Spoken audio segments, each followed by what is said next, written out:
Hi everyone, and welcome to Ruth Reacts to Books. I'm your host, Ruxie Ruth McGouth, and this is Season 2, Episode 29. And before we get started today, I do feel the need to make a statement of a disclaimer that everything said on this podcast, this YouTube channel, is my own personal beliefs as a private citizen of the United States, therefore covered by my First Amendment rights. Has nothing to do with my job that I have in my 9-to-5 time. I always do these on the weekends, and they have nothing to do with that. As First Amendment states that we have freedom of speech as private citizens of the United States, and so I'm just making that very clear for anyone who may be watching that these are my feelings as a private citizen of the United States, and therefore protected by the Constitution as my free speech. All right. So today I'm here to respond to the book White Rose, Black Forest by Eoin Dempsey. And Owen is spelled E-O-I-N. Show you this here, E-O-I-N. It's actually an Irish author. And I did listen to this as an audiobook, and our library did not have the book, so I can't actually have the copy to show you here. I have to say, highly impressed with the person that read this book. I think his name was Napoleon. Let's see if I have his name here. When they said that Napoleon Ryan was the narrator of the audiobook, and they said narrated by Napoleon Ryan, and I was amazed. I mean, he does male and female voices, and the female voices, like, I swore to God there had to be a woman doing the female voices. He was so good at that. So it was a very good audiobook.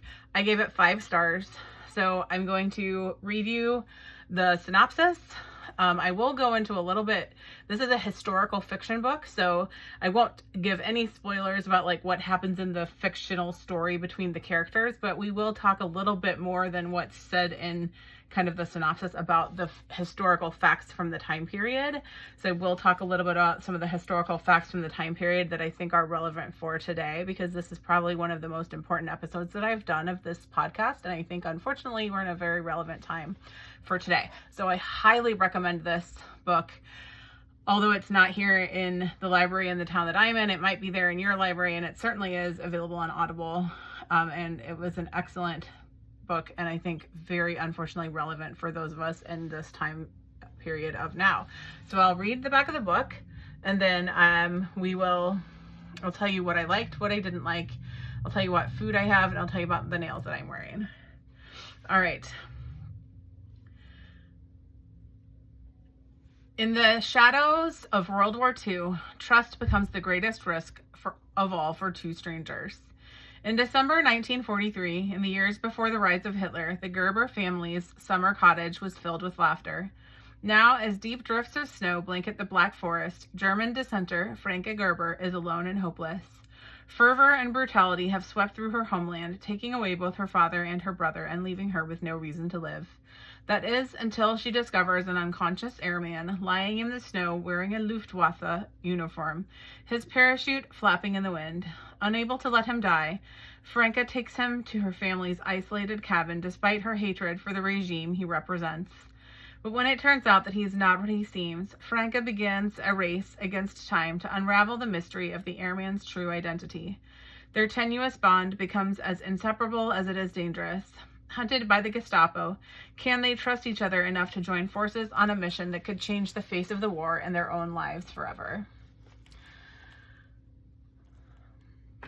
So, I found this very well written. It was a good story.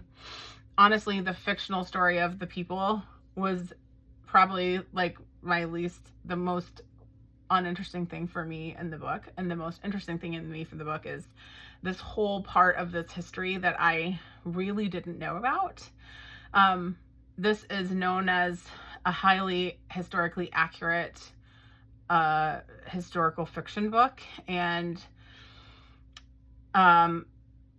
so what it doesn't really talk about on the back, and that's what I'm going to talk about, some of the historical things that happened in the time that it brings up. And in my time growing up, some of the things we learned about in school, we learned a lot about the time period of the Holocaust from the from the perspective of the Jewish people who were incarcerated in the concentration camps. We learned a lot about that side of things and how terrible that was. What we really didn't learn about was what happened.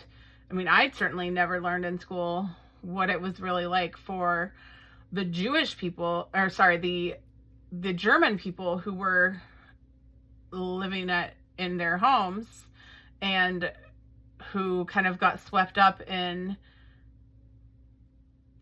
Hitler's campaigns. And so this really brought forward very compelling, because I've been wondering, as some things have been happening in my country, what to do. And I've been concerned that things are happening that are turning us down a path that is concerning me. And I'm seeing similar things happening in my country that were happening at the beginning of the Nazi Germany, Third Reich, and things that are, we're not down the road as far as they were in this book. But we are going down that road with things like the alligator prison that's been set up. There are certain things that are happening that are really mirroring some of the things that were happening. So some of the things that were happening that you may have heard about that is brought up in this book is the forced killing of disabled people that happened in Nazi Germany. They would kill political dissenters. This book is called White Rose, Black Forest, which refers to the White Rose political group that was against the Nazis. That is a true political group that existed in Germany. That was a secret political group operating, attempting to try to fight against the Nazi party. And so, of course, if they found any of those folks, they would kill them. They would kill people who didn't answer their questions the way that they wanted them to be answered. And so in this story, we see this character tell her story. The heroine in this story shares her tale of how she went from being a person who was swept up in the excitement and fervor of what she thought was a good thing, to suddenly how the veil was lifted, and she suddenly realized through a couple different things that I won't say because I won't spoil it for you, but she saw the badness happening and she realized it was bad, and it was very hard for her to back away because once you're in, it's hard to get out, and they wouldn't really let her get out.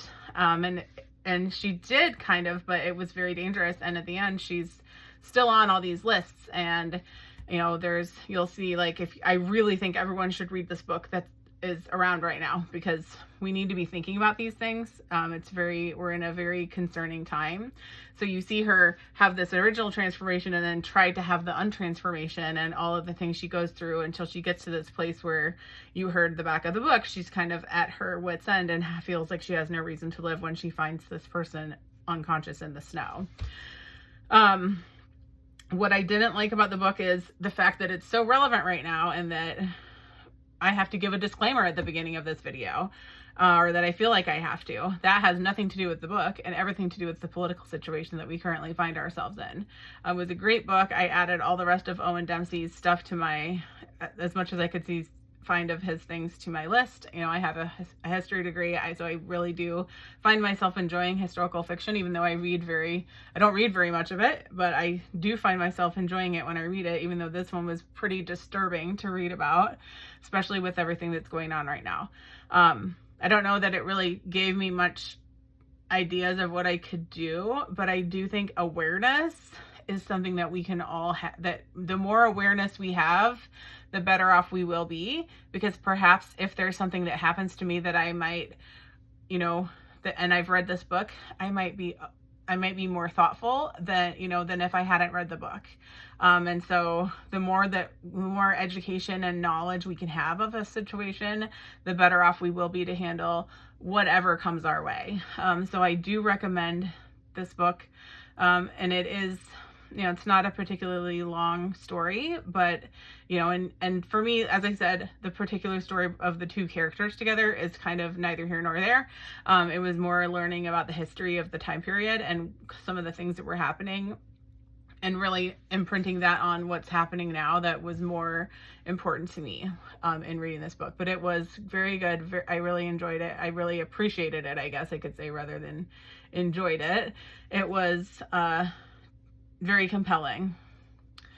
And so for the food, I have a link to a butternut squash soup. I happen to have a butternut squash growing in my backyard. It's the first one I've ever gotten to actually grow before. Thanks, Extension Plant Sale.